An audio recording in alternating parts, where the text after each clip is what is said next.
Halo semuanya, balik lagi sama gue Adi. Di video kali ini kita akan membahas metode sistem pendukung keputusan yang bernama COCOSO. Metode COCOSO atau Combinative Distance Based Assessment merupakan salah satu teknik pengambilan keputusan yang multi kriteria. Metode ini dikembangkan untuk mengintegrasikan keunggulan dari metode berbasis agregasi dan metode berbasis perbandingan jarak. Langkah-langkah umum di metode COCOSO ini itu ada normalisasi data, menghitung skor berdasarkan agregasi, mengukur skor jarak, dan menggabungkan kedua skor ya untuk mendapatkan hasil akhirnya. Keunggulan dari metode ini adalah kesederhanaannya ya, dan kemampuan menghasilkan nilai yang akurat. Kurang lebih seperti itu untuk penjelasan singkat metode COCOSO. Sebelum kita masuk ke cara penerapannya, file yang digunakan di video ini, yang ini nih, kalian bisa mendownloadnya melalui link yang ada di kolom deskripsi. Kita langsung aja kayaknya ya. Di sini kita udah punya metode COCOSO ini di video kali ini akan digunakan untuk memilih hotel terbaik. Dan ini kita punya data awalnya ya. Data mentahnya kayak gini. Ada 3 alternatif dan 4 kriteria. Untuk alternatifnya ada pemasok A, B, C. Yang ini nih. Setiap alternatifnya kita kasih kode dari A1 sampai A3. Alternatif ini merupakan pilihan yang akan dibandingkannya. Alternatif ini akan dievaluasi sama kriteria yang ini nih. Yang ini. Jadi setiap alternatif ini akan dievaluasi oleh kriteria yang ini. Setiap kriteria kita kasih kode juga dari C1 sampai C4, dan ini atribut kriterianya. Untuk atribut kriterianya ada 2, yaitu cost sama benefit. Untuk atribut cost ini berarti semakin rendah nilainya maka akan semakin bagus. Sedangkan untuk atribut benefit ini berarti semakin tinggi nilainya maka akan semakin bagus. Kurang lebih seperti itu untuk alternatif dan kriteria. Terus di tabel selanjutnya kita ada tabel bobot. Tabel bobot ini akan merepresentasikan tingkat kepentingan dari setiap kriteria. Terus di sini ada bobot kompromi nih, dilambangkan dengan lambda ya. Nilainya 0,5. Bobot kompromi ini digunakan untuk mengontrol metode agregasi berbobot linier dan non-linier.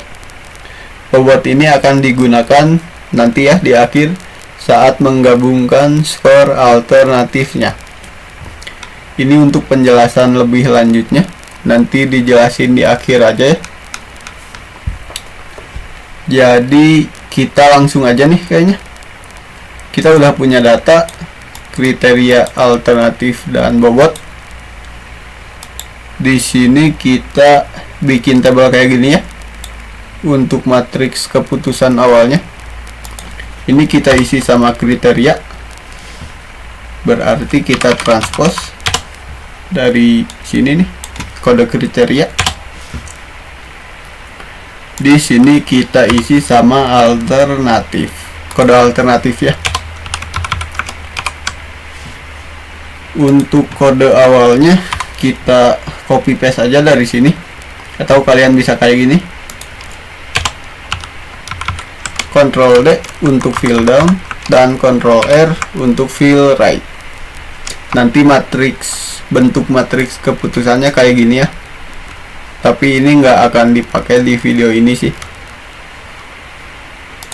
Dan ini untuk nilai minimum sama maksimum. Ini minimum dari kolom ini, yang ini maksimum dari kolom yang ini ya, kriteria ke satu nih. Kita tinggal panggil kayak gini aja nih, min, tinggal Ctrl R, apa ini nih, tinggal Ctrl R untuk fill rate. Untuk yang maksimum kita pakai yang fungsi maksimumnya ya. Ini udah bener, Ctrl R kayak gitu. Setelah kita punya matriks keputusan awal, di langkah selanjutnya kita akan menormalisasi matriks keputusan awal ini. Untuk menormalisasinya kita butuh atribut nih, karena kita akan menormalisasi kriteria benefit dan kriteria cost. Jadi di atribut ini kita transpose lagi aja dari kolom atribut. Setelah kita punya atributnya, kita tinggal masukin aja nih rumus yang ini. Ini yang di atas ini yang pertama merupakan rumus untuk menormalisasi kriteria yang punya atribut benefit. Sedangkan yang di bawahnya ini rumus untuk menormalisasi kriteria yang punya atribut cost. Jadi karena ada dua kondisi, kita bisa pakai if aja ya, function if. Kita panggil functionnya. Di sini kita akan mengecek atribut ini apakah sama dengan benefit kayak gitu. Kalau true, dia akan menggunakan rumus yang pertama, X dibagi max nih, berarti X di baris ke I kolom ke J ya, baris ke I kolom ke J, dibagi nilai maksimum dari kolomnya yang tiga ini ya, jangan sampai yang bawah. Atau kita pakai yang ini ya, kan udah punya nih, berarti yang ini nih kayak gitu. Nilai maksimumnya kita buat absolut untuk barisnya saja, F4 2 kali. Ini untuk benefit. Kalau cost, kita akan menggunakan rumus yang di bawah ya, berarti nilai minimumnya nih yang ini kita buat absolut untuk barisnya, dibagi sama nilai X nya yang ini kayak gitu. Karena kita udah mengabsolutkan barisnya, kita tinggal Ctrl D aja untuk fill down dan Ctrl R untuk fill right. Setelah kita menormalisasi matriks keputusannya, di langkah selanjutnya kita akan menghitung weighted comparability sequence atau SI ya. Ini rumusnya untuk mencari SI. Di sini kita butuh bobot nih. Kita panggil lagi aja bobotnya. Transpose dari bobot. Yang ini juga ya, kita copy paste aja rumusnya.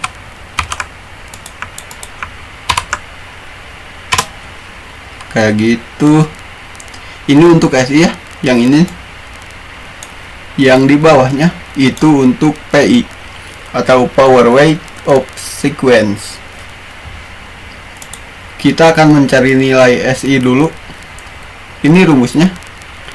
Kita tinggal mengalihkan aja nih R atau ini nih hasil dari normalisasi matriks keputusan dikali dengan bobot. Jadi tinggal kayak gini aja, R baris ke I kolom ke J ya, dikali sama bobot. Untuk bobotnya kita buat absolut untuk barisnya saja. Kalian tinggal pencet F4 2 kali kayak gitu. Ctrl D untuk fill down dan Ctrl R untuk fill right. Untuk SI nya kita tinggal jumlahin aja nih Ini kan jumlah dari R dikali W nih. Jadi kita tinggal sama aja dari baris alternatif ke 1 ya. Kayak gitu. Terus Ctrl D. Nanti nilai SI-nya ya muncul ya. Ini untuk nilai SI-nya. Sekarang kita akan mencari nilai PI atau power weight of sequence. Untuk mencari nilai PI, ini katanya yang ini nih, hasil dari normalisasi matriks keputusan atau R di baris I kolom ke J dipangkatkan sama bobot di kolom ke J. Berarti kita tinggal kayak gini aja nih, R baris ke I kolom ke J. Ini mana nih? Ini ya, dipangkatkan sama bobot. Untuk bobotnya kita buat absolut untuk barisnya saja, F4 2 kali, terus enter aja. Kita bisa Ctrl D untuk fill down dan Ctrl R untuk fill right. Untuk nilai Pi nya, hasil Pi nya, PI maksudnya, ini ada lambang apa nih, kapital Pi ya kalau nggak salah. Ini artinya kita akan mengalihkan semuanya nih. Jadi ini dikali ini, dikali ini, dikali ini. Kalau sum kan ditambahkan. Kalau ini kapital Pi itu dikalikan. Untuk mengalihkannya kita bisa pakai function product. Kayak gitu. Terus blok aja nih datanya dari alternatif ke 1 ya. Terus enter. Dan tinggal Ctrl D aja ya untuk fill down. Nanti hasilnya muncul juga nih kayak gini. Setelah kita punya SI dan PI, tapi ini kayaknya ada yang salah ya. Ini gue sebelumnya udah ngerjain dan kayaknya nilainya nggak kayak gini deh. Kita cek lagi aja ya. Kayaknya ada yang salah di mana ya? Di sini harusnya nih. Ini if benefit, yang dua-dua itu cost nih, max maksudnya. Ini yang minimum. Ini udah benar. Ini harusnya benar sih. Oh, ini ya, kita lupa mengabsolutkan sel dari atributnya. Jadi kita tinggal F4 aja 2 kali. Kayak gitu. Ctrl D, Ctrl R.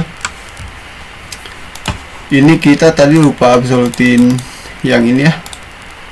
Jadi ya salah tadi hasilnya. Dan ini udah bener nih, harusnya kayak gini. Setelah kita mendapatkan nilai dari SI dan PI, di langkah selanjutnya kita akan melakukan perhitungan bobot alternatif. Yang ini, yang lambda tadi ya. Kita isi dulu lambdanya nih sama 0,5 yang ini. Lambda ini nih pengertiannya. Jika lambda lebih besar dari 0,5, berarti akan ada lebih banyak penekanan pada komponen SI. Kalau lebih besar dari 0,5 ya, yang ini berarti penekanannya lebih besar nih. Kalau lambdanya lebih besar dari 0,5, sedangkan jika lambda lebih kecil dari 0,5, berarti penekanannya akan lebih besar ke PI yang ini. Kalau lebih kecil ya. Dan nilai 0,5 ini itu berarti S dan P ya, S ke I dan P ke I dianggap sama pentingnya. Jadi kita pakai yang 0,5 aja ya. Setelah kita menentukan nilai lambdanya, kita akan menghitung KA, KB, dan KC. KA ini nih pengertiannya. K itu linear weighting model, KB itu sum based model, sedangkan KC itu weighted compromise model. Kayak gitu ya. Ini kita panggil S sama P nya dari sini kayak gini. Ctrl D untuk fill down. Terus untuk mencari nilai KA nih atau linear weighting model, ini rumusnya yang ini ya. Jadi kita tinggal kayak gini aja nih, dibagi kayak gitu.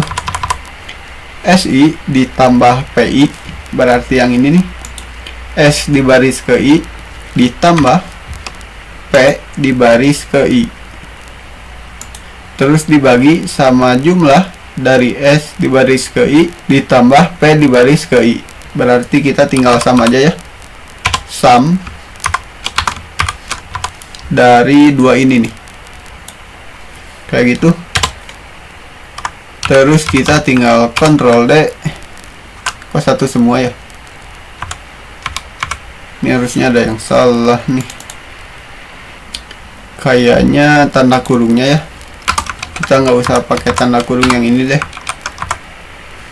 kayak gitu. Nah kayak gini ya.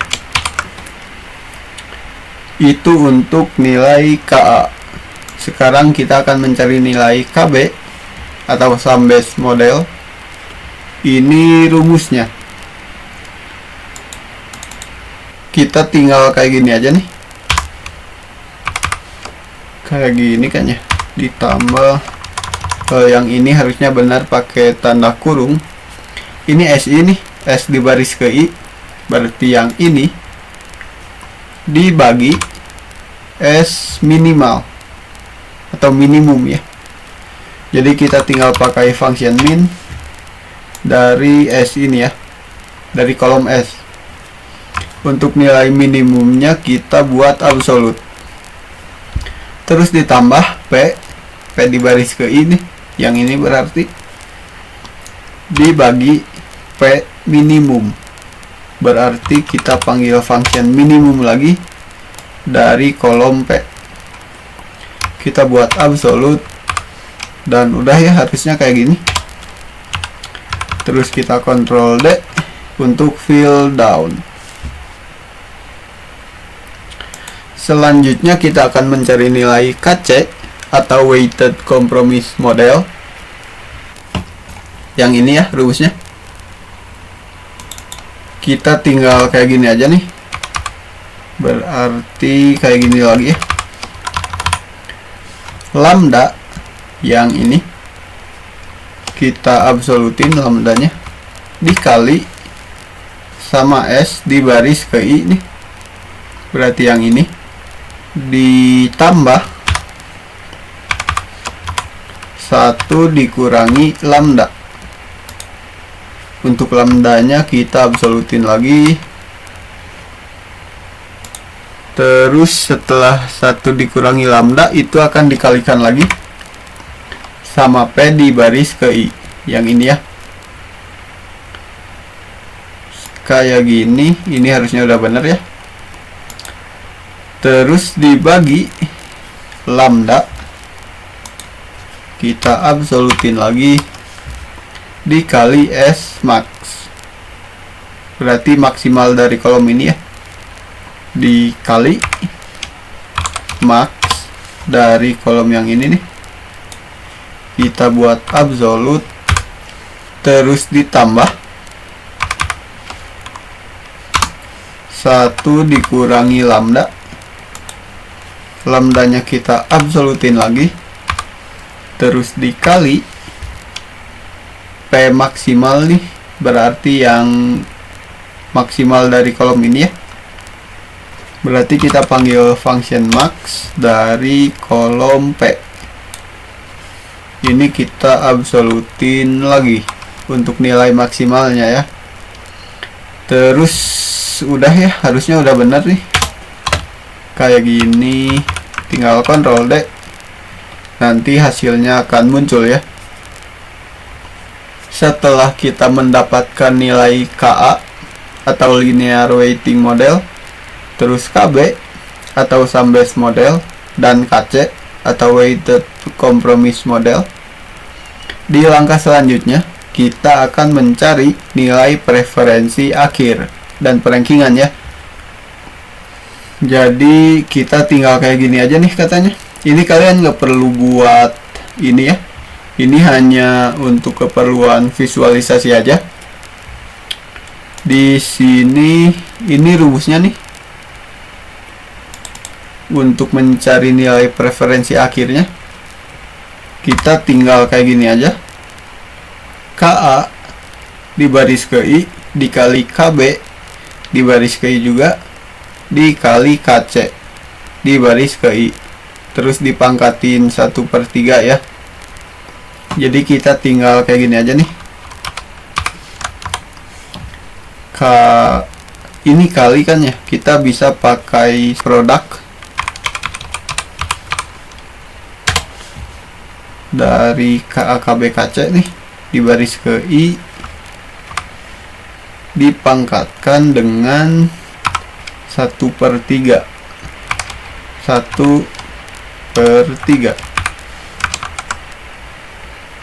kayak gini.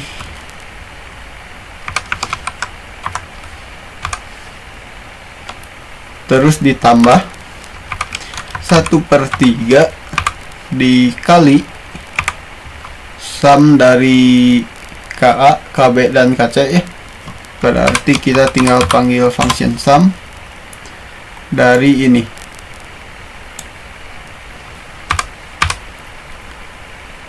Ini udah bener kan ya? Ini kita kasih tanda kurung lagi deh, biar kelihatan prioritasnya ya. Kayak gini hasilnya sama aja sebenarnya, cuma nggak apa-apa. Ini nggak ada yang harus diabsolutkan kan ya? Iya, harusnya nggak ada. Tinggal Ctrl D aja, nanti hasilnya akan muncul. Sekarang kita tinggal merankingnya aja nih. Kita tinggal panggil function rank-nya ya. Rank kayak gitu. Di argumen pertama itu value-nya. Argumen kedua, waduh apa nih? Argumen kedua itu range-nya. Kita buat absolute. Di argumen ketiga ini ordernya. Kita akan mengurutkan nilai yang paling besar ke terkecil ya. Nilai yang terbesar ke nilai yang terbesar ke nilai terkecil, berarti descending ya. Untuk order descending tinggal tulis 0 aja kayak gitu. Dan harusnya udah ya kayak gini. Ctrl D. Maka nanti hasil akhirnya akan muncul. Berarti kesimpulannya A1 nih. Hotel yang terbaik atau yang terpilih menurut metode Kokoso ini. Oh, ini pemasok. Ini berarti pemasok ya. Salah. Pemasok apa nih? Makanan deh. Berarti kesimpulannya pemasok A ini merupakan pemasok yang terpilih menurut metode ini ya, metode Kokoso ini. Dan karena kita udah mendapatkan hasil akhirnya, jadi sepertinya cukup ya untuk video kali ini. Kalau menurut kalian ada yang kurang jelas, kalian tinggal tanyain aja di kolom komentar. Dan thanks buat yang udah nonton. Sampai jumpa di video selanjutnya.